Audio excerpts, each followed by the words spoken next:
The Vexthari believed they had discovered humanity's weakness. They had acquired 12 Krell beasts, the most lethal bioweapons in the galaxy.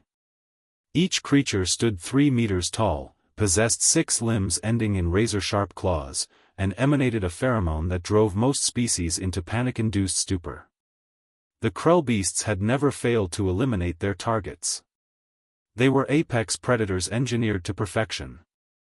The Vexthari released them on the human colony at Kepler 186f. The colonists' response confused their Vexthari observers. Instead of retreating to fortified positions, humans emerged from their shelters carrying food, water, and medical supplies. Dr. Elena Vasquez approached the first Krell beast with her hands raised, showing no weapons, no defensive posture, only calm, deliberate movement. The Krell beast roared, its sound fracturing stone. Elena didn't flinch. "Easy," she whispered, moving closer. "You're scared. They've made you into a weapon, but you're just scared." The alien observers were baffled. Elena's vital signs showed elevated stress, yet she continued forward. She reached out slowly and touched the creature's scaled hide. The Krell beast tensed, its claws extending. Elena remained motionless, her hand steady against the creature's flank. "I know," she said softly. "They've hurt you. They've made you into something you never wanted to be. But we can help." Commander Vexkoth observed from orbit, his analytical mind struggling to process what he was witnessing. The human is engaging the predator. This is illogical. She should be fleeing. What Vexkoth didn't understand was that humans possessed a quality rare among intelligent species, the capacity for empathy across biological boundaries.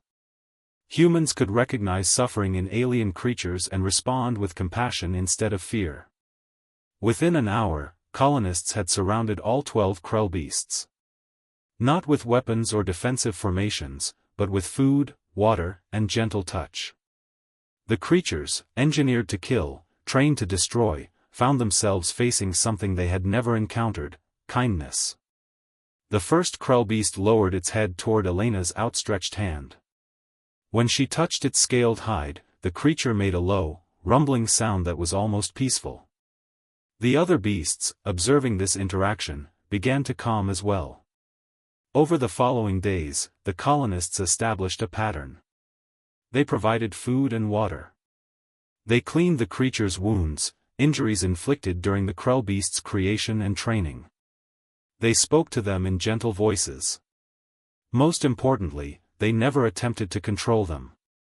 The Krell beasts, for the first time in their engineered existence, experienced freedom.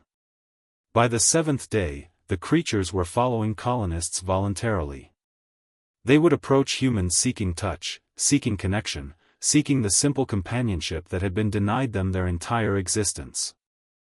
The Vexthari observed this development with growing alarm. They attempted to recall the creatures via neural control implants. The Krell beasts ignored the commands. They had discovered something more powerful than the programming that had shaped them. They had discovered what it meant to be valued. Vexkoth made a strategic decision. He released a biological weapon, a pathogen designed to kill the Krell beasts if they refused to obey commands. The creatures would either return to the Vexthari or die. Elena discovered the first infected beast collapsed behind the colony's medical facility. She immediately began treatment, working around the clock to synthesize a cure using Earth's medical technology combined with her understanding of Krell beast physiology. Her team worked without sleep, driven by the simple principle: these creatures deserve to live. When the cure was ready, Elena administered it personally. The Krell beast's immune system, bolstered by the treatment, fought off the pathogen.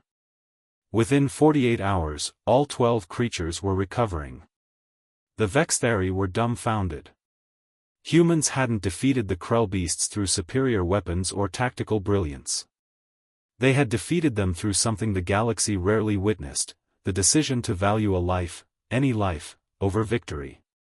When the Vexthari received reports that the Krell beasts had chosen to remain with humans and were actively defending the colony from subsequent attacks, Vexkoth made a final decision: withdrawal. The invasion was abandoned. As the Vextheri fleet retreated, Elena stood among the 12 creatures, each one resting its scaled head against her shoulders. The colonists had learned something crucial about themselves: humanity's greatest strength wasn't military superiority or technological advancement. It was the capacity to see suffering and respond with compassion. It was the ability to transform enemies into allies through kindness. It was the understanding that even the most dangerous predator could be tamed by someone willing to offer what it truly needed: to be valued. The Krell beasts had been engineered to be weapons. But humans had transformed them into something far more powerful: they had made them family.